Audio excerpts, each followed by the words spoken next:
Crap, what day is it? Tuesday, the 26th of July. And I have a day off work tomorrow because it was my oldest daughter's last day of school today. And we haven't got any childcare for tomorrow, so we're having a family day out tomorrow. So, woohoo, day off work. And I'm having not tech issues, but I'm actually filming on my iPod. So if it looks different, or if it looks weird or wonky or whatever, I'm basically balancing this on the tripod that I use for my iPad, but it ain't built for an iPod.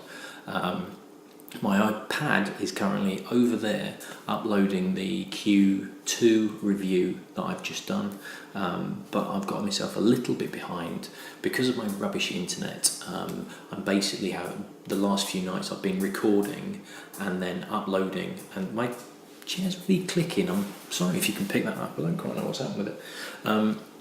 So I've been uploading and I've been starting at about 10:30. And it takes that long to upload it that it's been gone midnight and I'm asleep, so it's not actually getting on Facebook until sort of 6:30 in the morning when I wake up. So I'm going to try and do multitask, and I've got that uploading the Q2 review. I'm going to do this, edit it on the iPod, which will be fun because it's about this big, and hopefully see if we can get a little bit ahead of myself, because I don't like chasing, it's rubbish. This chair's going to annoy me, I'm afraid. I'm not quite sure what it is because it's never done that before. Anyway, so I'm going to do two Americans. I was very fortunate to get a selection sent from a guy in Germany, of all places, a guy called Jason Stover. So thank you very, very much, Jason, for this. It means that I can carry on my American. It also got me over the line of 366. If you go to the list of whiskies that I'm going to put on the bottom there, the address is there. If you go to the list of whiskies, it's now the schedule. It's now what I'm going to be doing for the next 183, of which this is the first one. Rather than, can you provide a sample of this or anything like that. I've said thank you to everybody on the Q2 review. It's a bit of a rambling one, but yes, great stuff. Just the fact that I can just get on with the challenge and I can push for raising money. So this particular one is called Koval. Now, when he'd written Koval, I thought, it kind of sounds Scandinavian. I wonder where that's from. And it's actually from Chicago. It's a relatively new distillery. It was set up in 2008 by, I think, their husband and wife. I'm hoping their husband and wife, rather than brother and sister, called Robert and Sonat Biernecker. Biernecker? Yeah, B-I-R, Biernecker, we'll call them, because he was Austrian.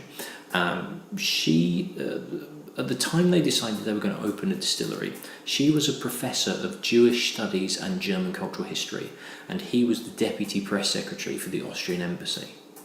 And they decided, a bit bored of being in Washington DC, tell you what, let's go to Chicago and open a distillery. As you do. So they moved to Chicago. It was the first distillery in Chicago city since Prohibition. And they are, it's a proper kind of craft micro distillery, almost in every sense of the word.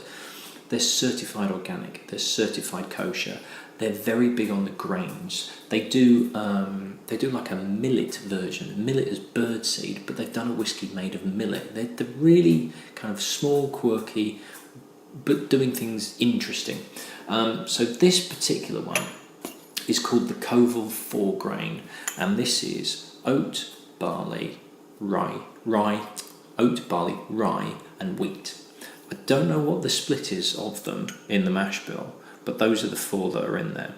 Now they use quite small casks as well. They're at 30-gallon barrels. They've just picked up some bigger ones to try and do some bigger scale, but they want the smaller barrels so that more whiskey's interacting with the wood. It's not for this kind of so it matures faster. It's just that's what they want to do. They want to keep it relatively small scale, and it's heavily charred casks as well. They do 2 types of char on their casks, so lightly toasted and a heavy char, and that's what they use for this one. It's more than 2 years old, but nothing they do at the moment is aged for any more than 4 years, and that's their choice to do it. So the reason that they got into this malarkey, as it were, is Robert's family in Austria. I think it was 3 generations worth of distilling and alcoholic drink making. So it was already sort of in his family, and they decided to essentially, take a break. We're not going to buy a house. We're not going to go on the career. We're going to do this. We're going to do whiskey making. So fair play to them.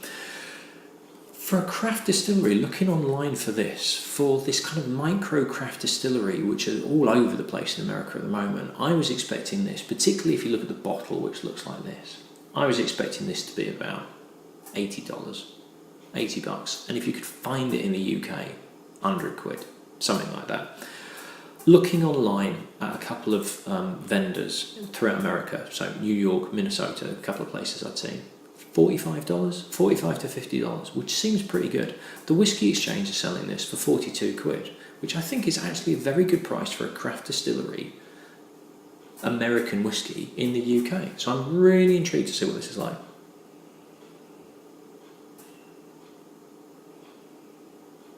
Now this is weird on the nose.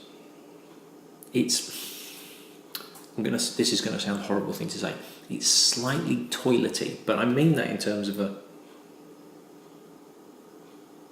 kind of clean public toilets, not minging public toilets. It doesn't smell of urine. It smells of very, very clean public toilets. So it's slightly antiseptic, but there's also this underlying,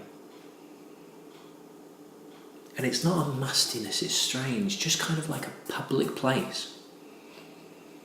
I'm not even sure if I'm making any sense.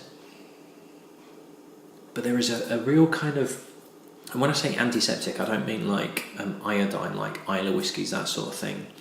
It's just kind of cleaning fluid. And there's an odd sweetness to it as well.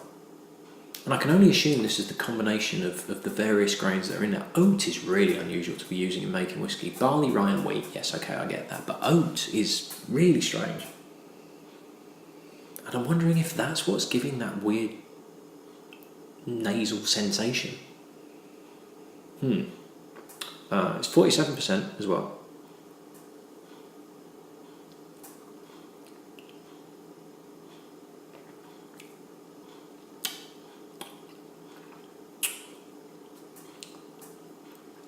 There's an odd sweetness to it, which is slightly rummy. It's quite thick as well. It feels quite thick in the mouth. It's not quite a banana-y rumminess. Although actually no, it might be. Do you know what it reminds me of? You know those banana foam sweets? They're not made out of foam, but the banana sweets where they're slightly squishy. And it tastes of banana, but it's a slightly artificial sweet banana flavour.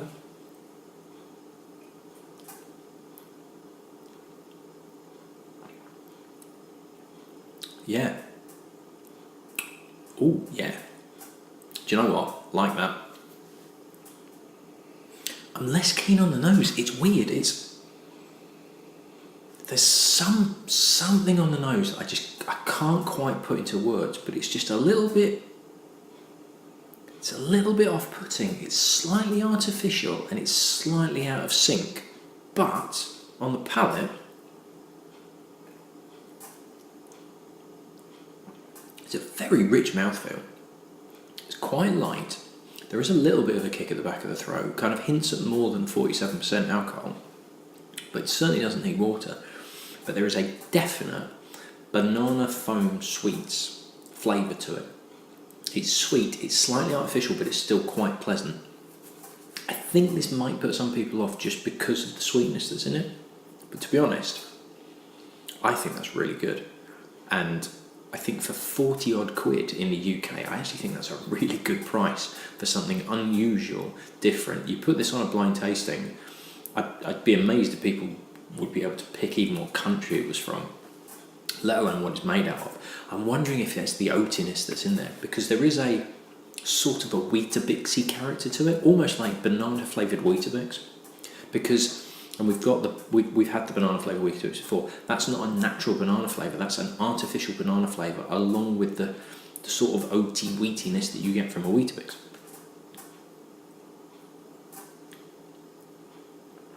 That's really unusual but very, very pleasant indeed.